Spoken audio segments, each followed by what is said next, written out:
realistically where I want to be is probably a very long ways away, but at least getting some stable footing under that part of the business before we expand to something else. How far do you think you are from where you'll actually like start bringing on other agents and opening up a brick and mortar? That'll probably be, I'm hoping for next year. Okay. Yeah. That's cool. Yeah. Yeah, that's a big step when you actually are bringing other people on, because now it's like, okay, it's not just you, you know what I mean? Now you're got other people who have families and lives, and that's always the toughest part, you know, like running a business or just leadership in general is like now what you do and say affects other people. Yes. You know, and it can be like in a profound way.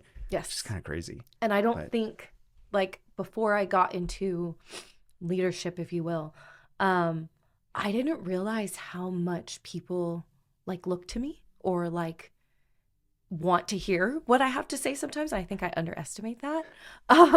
But I, like any of the girls that used to work with me will tell you, like, I take my leadership very seriously. Like I take it, it's almost, I'm loyal almost to a fault where I put my people in front of me, oftentimes in most situations. And not because, you know, a lack of self-interest, but because I look at it as that's my job. And if they're not protected and they're not happy and they're not thriving, then what am I here for? You know what I mean? So.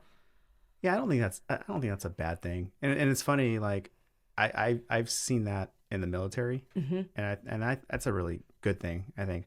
Like I've done that where like I've stood up for some of my soldiers because I don't know if I mentioned to you, like I'm in the National or the Army Guard, and like as an officer, like you're kind of like, you know, you've got soldiers who work for you, and then you got higher up officers, and you're kind of like this in between, you know? Yes. And there's a lot of officers who kind of like don't really stand up for their people, and I tend to do that, and kind of I don't make good friends because, you know, I stand up for some of my people. But it's just interesting because my wife's uncle is a retired lieutenant colonel from the Army, and I remember this story sticks with me like to this day all the time. But he told me when he first got, you know, commissioned, his first unit, like he had soldiers, you know, like that were having some issues. There was like a race thing going on, and his commanding officer was like trying to get him to like, you know, basically punish this guy, and he's like,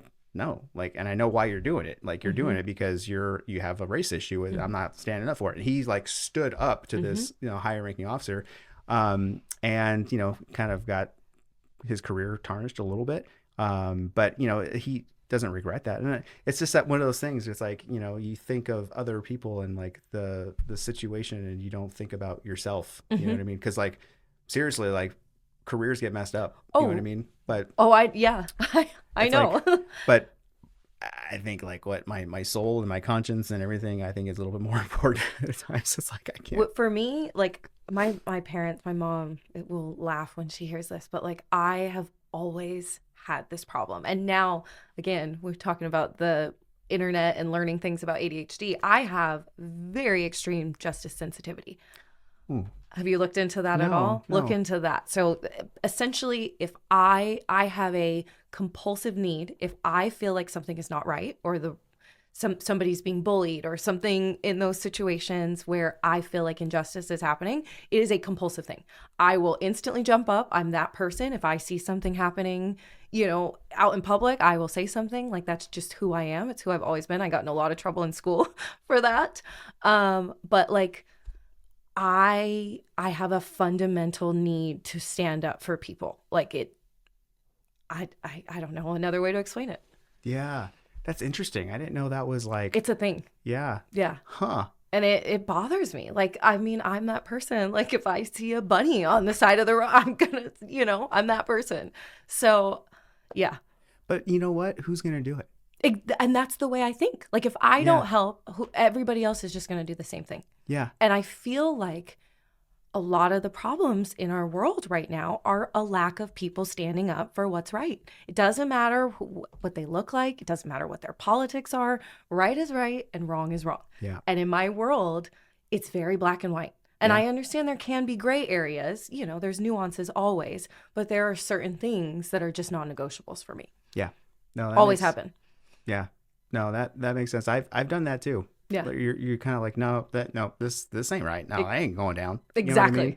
I think that's important. I really, if that's a syndrome, I don't. I mean, It's not, yeah.